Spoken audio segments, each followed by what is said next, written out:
Good morning बच्चों। आज हम वर्कशीट 25 जो कि क्लास 8 के लिए है। बच्चों आज की वर्कशीट में हमें हास्यकरण की समझ पार्ट 2 करना है, जो कि आपके राजनीतिक विज्ञान यानी पोल साइंस की बुक से लिया गया है।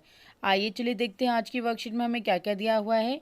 आज की वर्कशीट में हमें अल्पसंख्यक और हास्यकरण दिया हुआ है, मुसलमान और हास्यकरण दिया हुआ है और बाद में निष्कर्ष दिया हुआ है। और लास्ट में हम जैसे हर वर्कशीट में करते हैं, हमें प्रश्न उत्तर दिए गए हैं जिनको हमें सॉल्व करना है इस वर्कशीट को पढ़कर। आइए चलिए देखते हैं। वर्कशीट का पहला टॉपिक है अल्पसंख्यक और हास्यकरण। बच्चों जैसे उसकी हेडिंग दी हुई है, अल्पसंख्यक कैसे कौन होते हैं? एक ऐसा समुदाय जो धार्मिक और भाषाई संख्या की दृष्टि से बाकी आबादी के मुकाबले कम होता है, यानी जो धार्मिक रूप से भी कम है और भाषा बोलने वालों की संख्या भी कम है। ये केवल संख्या तक ही सवाल सीमित नहीं है, बल्कि इन समुदायों के लोगों की सत्ता और संसाधनों तक पहुंच जैसे मुद्दे भी जुड़े हुए हैं, क्योंकि इनकी लोगों की सत्ता भी कम होती है और संसाधनों तक पहुंच भी कम होती है। साथ ही इन्हें अपने सामाजिक स्तर और संस्कृति को बनाकर भी रखना है, क्योंकि क्या है, इनकी संख्या कम है। बहुसंख्यक समुदाय की संस्कृति और समाज और सरकार के अभिव्यक्ति को प्रभावित कर सकती है, क्योंकि बहुसंख्यक समाज क्या होता है, जिनकी संख्या बहुत ज़्यादा है। तो ऐसी सूरत में छोटे आकार वाले समुदायों के घाटे की बात साबित हो सकती है, और संभव है कि इस कारण से छोटे समुदाय हाशिए पर खिसकते चले जाएं, क्योंकि बच्चे जब इनकी संख्या साइज कम होगी तो लोग इन्हें अनदेखा भी कर सकते हैं, जिसे क्या कहेंगे हम, हाशिए पर चले जाना। ऐसे में अल्पसंख्यक समुदायों को बहुसंख्यक समुदायों की संस्कृति वर्चस्व की आशंका से बचने के लिए सुरक्षात्मक प्रावधानों की जरूरत पड़ती है। तो बच्चों ऐसे अल्पसंख्यक समुदायों को क्या करना है, जो बहुसंख्यक ज़्यादा आबादी वाले लोग हैं, जिनकी संस्कृति वर्चस्व से बचने के लिए कई सरकार द्वारा सुरक्षात्मक प्रावधानों की जरूरत है, जो कि सरकार बनाती है। संविधान में इन सुरक्षाओं की व्यवस्था इसलिए की गई है। हमारा संविधान भारत की सांस्कृतिक विविधता की सुरक्षा व समानता व न्याय की स्थापना के लिए प्रतिबद्ध है।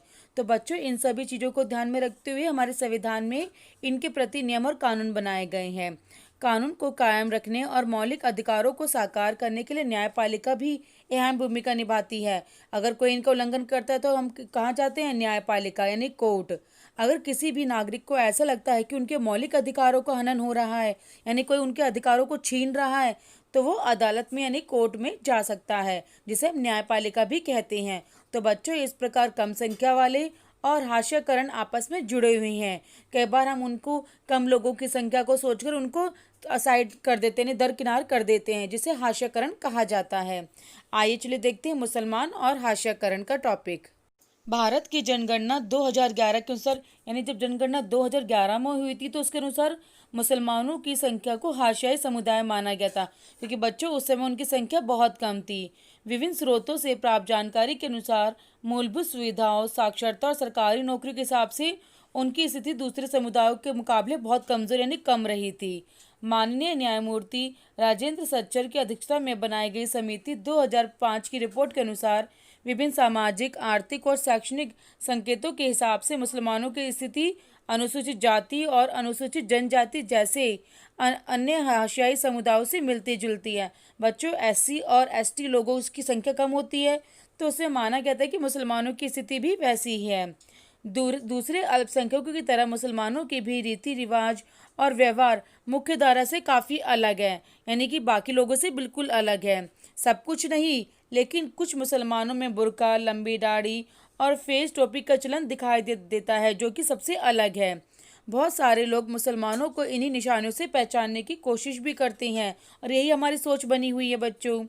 इसी कारण अक्सर उन्हें अलग नज़र से देखा जाता है, और यही सोच उनके साथ गलत व्यवहार करने और भेदभाव का बहाना भी बन जाती है, जबकि हमें ऐसा बिल्कुल नहीं करना चाहिए।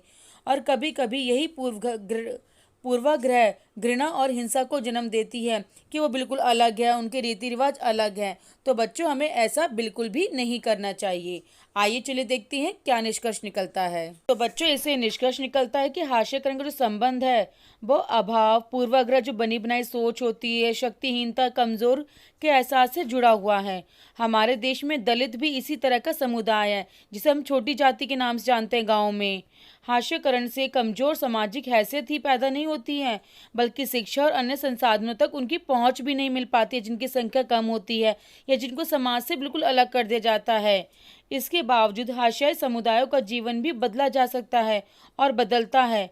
हाशियाई समुदाय अपनी संस्कृति विशिष्टता बनाए रखना चाहते हैं और साथ ही अधिकारों, विकास और अन्य अवसरों का बराबर हिस्सा भी चाहते हैं।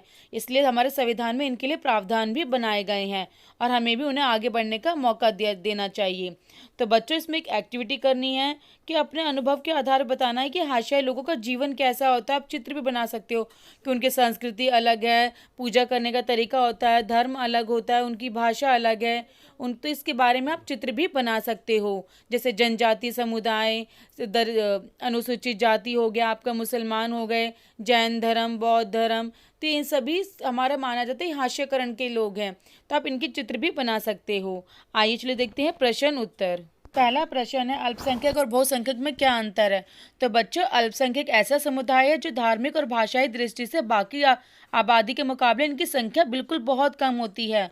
और बहुसंख्यक एक ऐसा समुदाय है जो धार्मिक और भाषाई की संख्या की दृष्टि से बाकी आबादी के मुकाबले ज़्यादा होता है। और भारत देश में हिंदू बहुसंख्यक है और मुस्लिम जो है अल्पसंख्यक है। जैसे अनुसूचित जाति, जनजाति, ये सब भी अल्पसंख्यक हैं। आइए चलिए देखते हैं प्रश्न 2। प्रश्न 2, अल्पसंख्यकों की सुरक्षा क्यों जरूरी है। क्योंकि बच्चों, अल्पसंख्यकों को बहुसंख्यक समुदाय की सांस्कृतिक वर्चस्व की आशंका से बचाने के लिए अल्पसंख्यकों की सुरक्षा जरूरी है, ताकि उन्हें कोई उनका शोषण ना कर सके और उनको भी बढ़ने का आगे मौका मिले, इसलिए उनकी सुरक्षा जरूरी है। आइए चलिए देखते हैं प्रश्न, किसी समुदाय के लोग हाशियाई समुदाय के लोग कैसे बन जाते हैं। बच्चों, बहुसंख्यक समाज की संस्कृति, समाज और सरकार के अभिव्यक्ति को प्रभावित कर सकती है, जिससे कई बार अल्पसंख्यक समुदाय हाशियाई समुदाय बन जाते हैं। क्योंकि बच्चों, उन्हें समाज में अनदेखा किया जाता है, उनके पास संसाधनों की पहुंच नहीं पहुंच पाती, ये शिक्षा से वंचित रह जाते हैं और कई बार विकास के अवसरों से भी वंचित रह जाते हैं, इसीलिए वो हाशियाई समुदाय बन जाते हैं। प्रश्न 4, हाशियाई लोगों का विकास कैसे संभव है। तो बच्चों, हाशियाई समुदाय अपनी सांस्कृतिक विशिष्टता बनाए रखना चाहते हैं और उन्हें साथ ही सभी क्षेत्रों में बराबर का हिस्सा चाहते हैं। चाहे राजनीति, सामाजिक, आर्थिक, सांस्कृतिक, सभी क्षेत्रों में समान भागीदारी देनी चाहिए, तभी इनका विकास संभव है और इस प्रकार ये हाशियाई होने से बच सकते हैं। बच्चों, अगर आपको हमारी वीडियो समझ आई हो, पसंद आई हो, तो उसे लाइक और सब्सक्राइब जरूर करें। Thank you.